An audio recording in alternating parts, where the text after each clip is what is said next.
So one of the things I keep quoting is that I think Dragonflight looks like it's going to be more alt-friendly. But I never quite have all the facts on if that's true. So I've been struggling with kind of what that is. So let me go ahead and let's just update that. Let's talk about alts in World of Warcraft. Now, there is... Hey, folks. You may have heard the voice. There is a creator that I like to watch in World of Warcraft that is kind of like the Meoni. They don't really show their face a lot, have a nice soothing voice, and they update you on all the news and everything you need to know, especially when it comes to things like cosmetics and events and stuff. A great way to know kind of like how the professions are changing and stuff like that. And that includes new account-wide catch-up feature and big changes for alts in Dragonflight. So let's go ahead and turn off lo-fi. And let's talk about Signs of Kalani. So let's go listen to Signs of Kalani talk about the account-wide catch-up feature, because when I compare this to Guild Wars, where the whole game is effectively account-wide, or New World and Final Fantasy, where you are really wildly encouraged to only have one character, World of Warcraft rides in a weird spot where it's not account-wide, but a lot of people have many alts. So it becomes something that's not fun to manage when the devs make you clear something over and over and over, that whether or not it was balanced and fun the first time isn't fun the second, the fifth, the 20th time. Folks, this is Kalani. Dragonflight is right around the corner, but that isn't stopping the dev team from making some huge changes right before launch. There's a big new catch-up mechanic for reputation and renown farming. We have more information on how the new tier set catalyst will work in Dragonflight, as well as how we will earn exactly what we need to use it, and crafting orders were only tested for like a week, but they already have a massive change which will change up how and when you can create crafting orders. Many of these changes will also have a big impact on how alts play at endgame in Dragonflight, and spoiler alert, it's all fantastic news. Dragonflight is actually shaping up to be a very alt-friendly expansion with these changes in place. So let's break it all down and go over exactly what has changed and what it means for each system or feature. Now before we jump in, be sure to hit up that like button and subscribe so you never miss another video.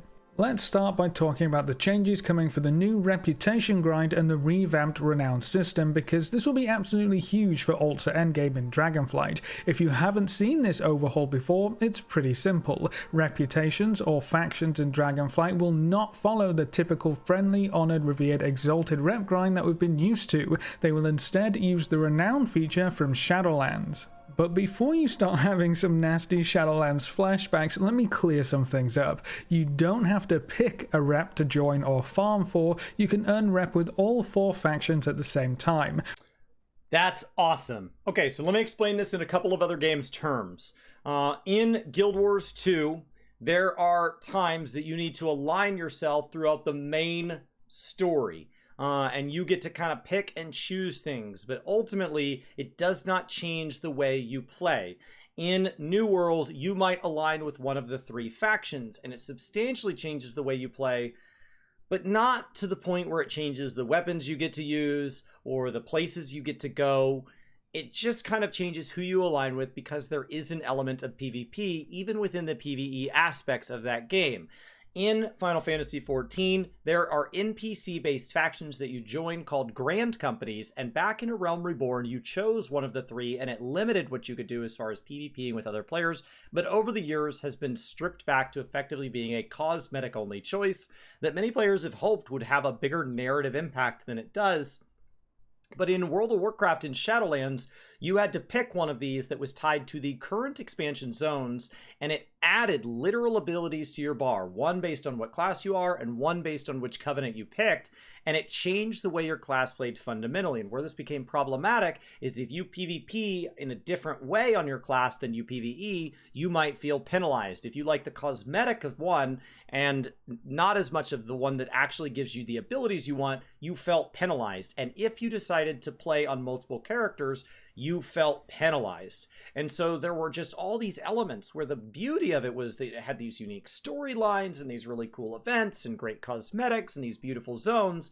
But because they wanted it to impact the way you played, which sounds like player agency, it ultimately impacted it so much that it made players feel like they have to choose whether or not they're going to work against their own self-interest based on a different set of self-interest. And so one of the questions with the next expansion is, how are you going to handle the reputation grinds that have kind of become a staple in most MMORPGs? This idea that you're going to work towards building up your reputation, or building up a city, or building up the relationship, or helping them expand their territory, or something like that that helps you invest in the world in a way that ultimately comes down to filling a bar up. Renown earning is also completely different and not tied to daily or weekly limits. This is not Covenants, this is not Shadowlands Renown. Forget everything you know about Shadowlands Renown, because it really isn't the same thing. For Dragonflight, you can earn reputation from a variety of sources: story quests, side quests, world quests, special turn-ins, special mini-games, the usual kind of activities. For every 2,500 reputation you earn, you will gain 1 renown with that reputation. Every renown you earn will unlock new rewards in your renown track. Some factions cap out at 25 renown, others go up to 30 renown. As you get more rep and more renown, you can earn new cosmetic options, new gearing options, mini-games relating to the faction, new world quests, and a lot of profession recipes. There's a lot packed into these reps, but most of it is not tied to player power, so it's very much an optional thing. So that's renown and reputations in a nutshell for Dragonflight, which leads us quite nicely into the actual change. So player power is a big one, because it sounds good to some players who say, I don't have time to raid a lot, or my raid group is progressing through the raid very slowly, and wouldn't it be cool if all the things I do when I'm not raiding gave me a perk? Wouldn't it be cool if something that I like doing out in the world, fishing, crafting, side questing, leveling alts, something else about the game benefited me when I step foot in the raid? I put all these other dozens of hours into the game, and they never benefit me. But ultimately what that becomes is locking player power behind other systems. So now people who only like raiding feel forced to go do content they did not want to do to get access to that power. And players who just wanted to get a little bit of power, maybe because they were doing casually, are now asked to do maybe a great deal more of the thing that they thought would be fun to do more of.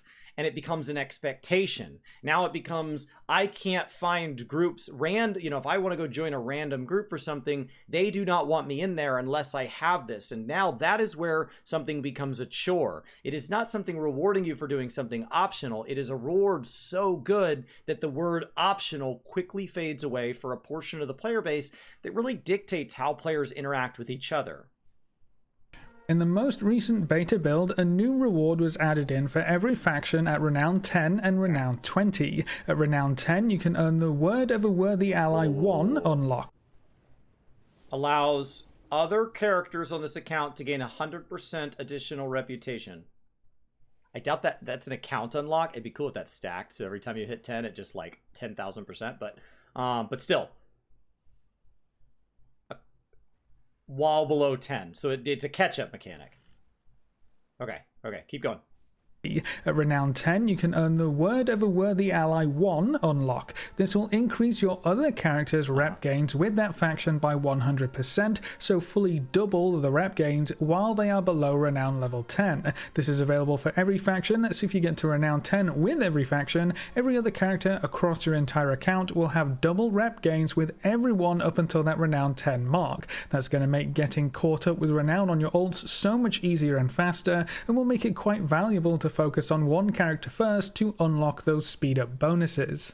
But there's another one available later on at Renown 20. Word of a Worthy Ally 2 gives you the same bonus, 100% additional rep gains for that faction up until Renown 20, but it also gives you an additional bonus below Renown 10. So you get 200% on any character that is below Renown 10, and then 100% on any character for Renown 11 to 20. And then you have to get the rest of any Renown you want the normal way by the looks of things. This is a really nice way of doing it and helping to speed up any repeat endeavors for these new new dragonflight factions. Maybe in the future, if extra renown levels are added in, we'll see more of these buffs along the renown track to help keep you up to date. Or imagine if by the end of the expansion we're at renown 100 and they give us like 1,000%, 2,000% for those first couple levels. And so then literally you go create the new class during pre-patch for 12.0 whatever, you know, and you decide to go through some dragonflight content and you hit level 10 on the first day. So that's really cool. I think I'd still rather renown just be account wide in general, and then in my mind it could afford to be pretty grindy. or catch up if you return to the game later on. Imagine if these tracks get bumped up to renown 50 later on. We can see another buff at renown 30 and then another one at renown 40. We have no idea if these renown tracks will be extended or expanded upon in future patches, but it seems like an easy way to introduce more rewards into the game while keeping the various factions of Dragonflight somewhat relevant. Now, something that a lot of players don't seem to know already is that the vast majority of the renown system and the rewards on offer are actually account-wide already. As you go through the renown reward tracks, most items say they unlock for your entire account, so this includes things like the extra world quests, unlocking special scenarios, being able to find specific treasures for each faction, new cosmetic items and effects, including dragon riding dragon customization options. So the only thing I'm going to want to push alts up for is recipes for professions they have, or cosmetics if they're a different armor type.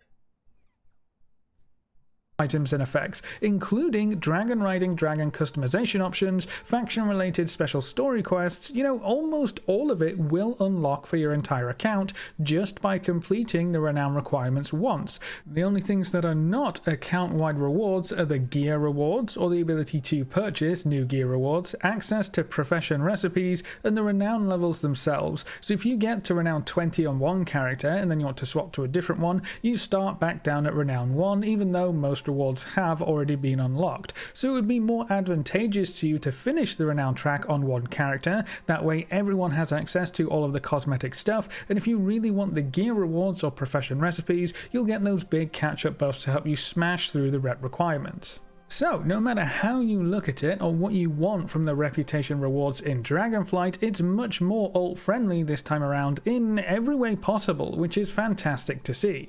Moving on, the other big change for endgame progression this week comes to the creation catalyst. Oh, I guess. Stand by. Stand by. This is what we've been waiting for.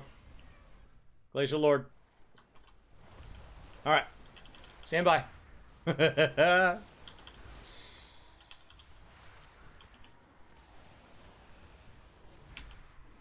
That's a lot better. It's a lot better. It's a massive improvement.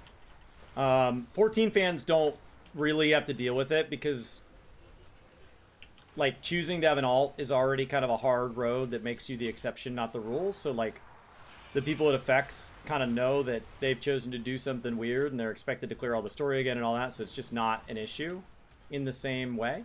Whoa, whoa, whoa, whoa, whoa. I can just go back the way I came?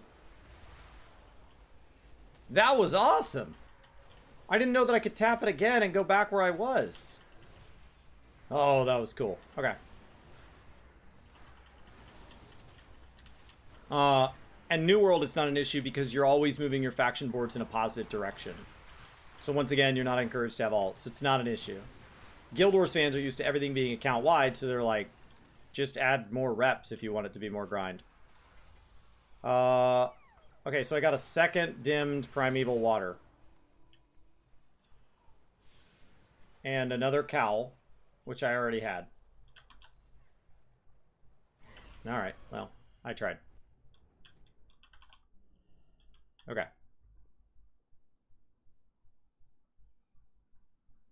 Charge on. This time around in every way possible, which is fantastic to see. Moving on, the other big change for endgame progression this week comes to the Creation Catalyst. Oh, I guess we should be calling it the Inspiration Catalyst. That's what it's going to be called in Dragonflight, but it will largely be the exact same thing. You can turn non-tier set gear into tier set gear and get those bonuses. We're still not 100% clear on the restrictions this time around and which types of gear can be turned into tier gear, because we have a lot more variety at endgame when compared to Shadowlands. We have outdoor world content gear sets, outdoor PvP gear sets, normal PvP gear sets, rated PvP gear sets, mythic plus dungeon gear, and of course raid gear. People asked for more sets, man. They took it real seriously. Rated PvP gear sets, mythic plus dungeon gear, and of course raid gear. Most of that can probably be turned into tier gear using the catalyst, but one question remains. What exactly do we need to use the catalyst in Dragonflight?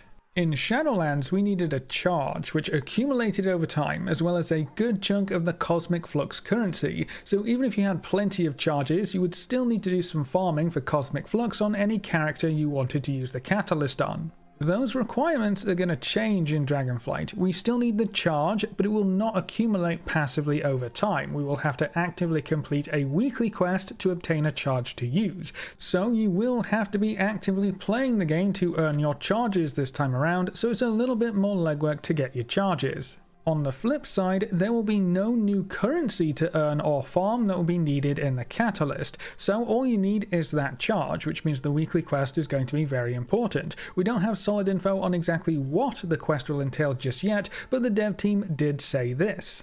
When the Catalyst becomes available in Dragonflight Season 1, there will not be a new currency. Instead, there will be a weekly quest that simply requires doing the same sorts of group content that provides you with Catalyst-eligible gear in the first place. Notably, all characters on your WoW account can contribute towards progress completing this quest. Completing the quest awards one charge to all current and future characters on your WoW account, and each of your characters can spend charges individually. Whoa. So, if you've done the quest 3 times and used 3 charges on your main character, a new alt that reaches level 70 will have 3 charges of their own available. How cool is that?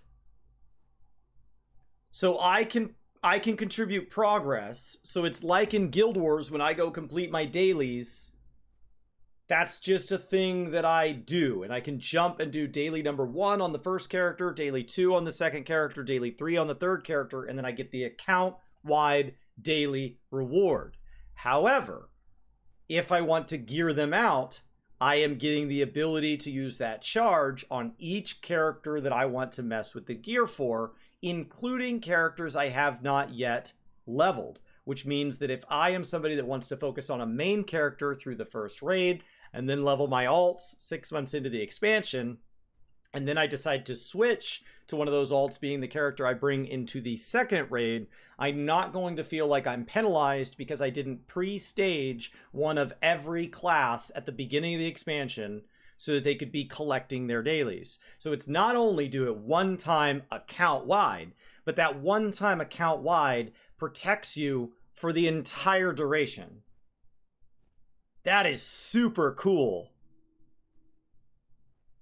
That sounds awesome. So both quest progress and quest rewards for the charges are account-wide. Charges are per character too, so you can use them as often as you want without worrying about taking away from a different character. That's great too. I honestly don't see any holes with this approach. With it being a weekly quest, that also tells us that we should get at least 1 charge per week after the catalyst opens up, so we even have an idea of the pacing of charges. The quest will also probably end up being a multiple choice completion, like complete 5 dungeons or kill 5 raid bosses or earn a certain amount of honor. It will probably line up quite well with the weekly vault in Dragonflight 2, giving you even more reason to run different types of content. With no currency being involved, that also means you don't really have to play your alts at all to take advantage of your catalyst charges, which makes the system as a whole even more alt friendly. The Inspiration Catalyst is shaping up to be a good upgrade over the Creation Catalyst so far. And then the last major change I wanted to talk about in this video comes through for the crafting order system. This change is very simple, but will have quite a lot of knock-on effects, I would think.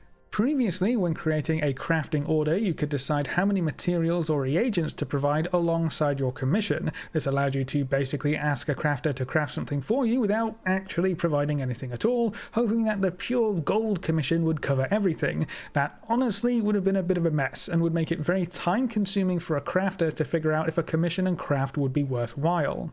Well, throw that all out the window because Blizzard have made a big change to the system as a whole. Now when you start a crafting order, you have to provide all of the materials required for that craft. You can still omit optional secondary stuff like missives to decide on your stats or upgrade items for item levels, but the raw base materials for a craft, you have to provide all of that now. This is actually way better in my opinion. Not only does it prevent that previous issue of having to figure out commission price versus the material cost, but it also just streamlines the entire process and brings the auction house into the fold in a really neat way. So with these changes in place, you would have to go to the auction house to buy your materials or just farm them up yourself.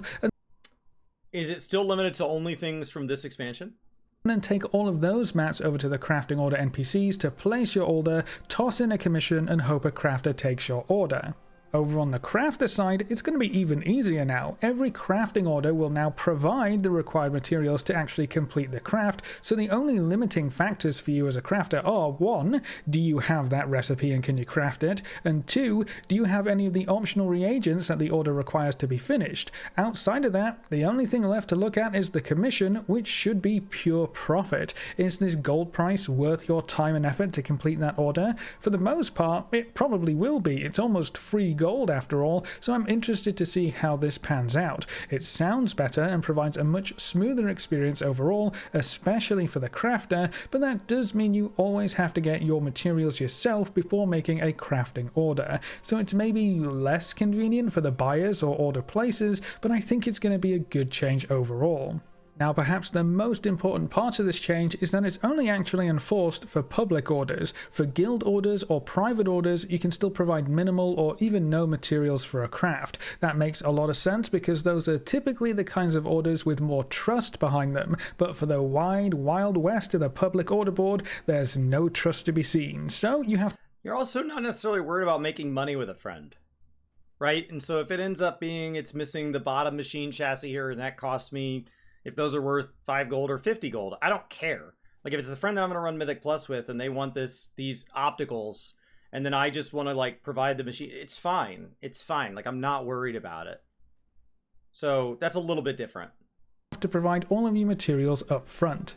And then just because this video was the next one to be made right after these updates, it's also worth pointing out that the PTR is now fully up to date with the beta builds, and the beta build is now also a release candidate. So we're pretty much done. That's the testing cycle more or less over. This is what the game will be when the game goes live. We will probably see a lot of hotfixes between now and November 28th, but the game as a whole is all in place. I wouldn't expect any massive changes to key systems or features, though the dev team might surprise us. They have been listening and iterating quite quickly for once, which has been quite a surprise. So if there's a huge issue before launch, maybe it will actually get addressed this time. Either way, the Dragonflight expansion is right around the corner and it actually looks to be ready to go with a little bit of time to spare. All that's left to do is wait a few more weeks, enjoy that pre-patch event, and then we'll get into Dragonflight for the real adventure. I am incredibly excited and I hope you are too.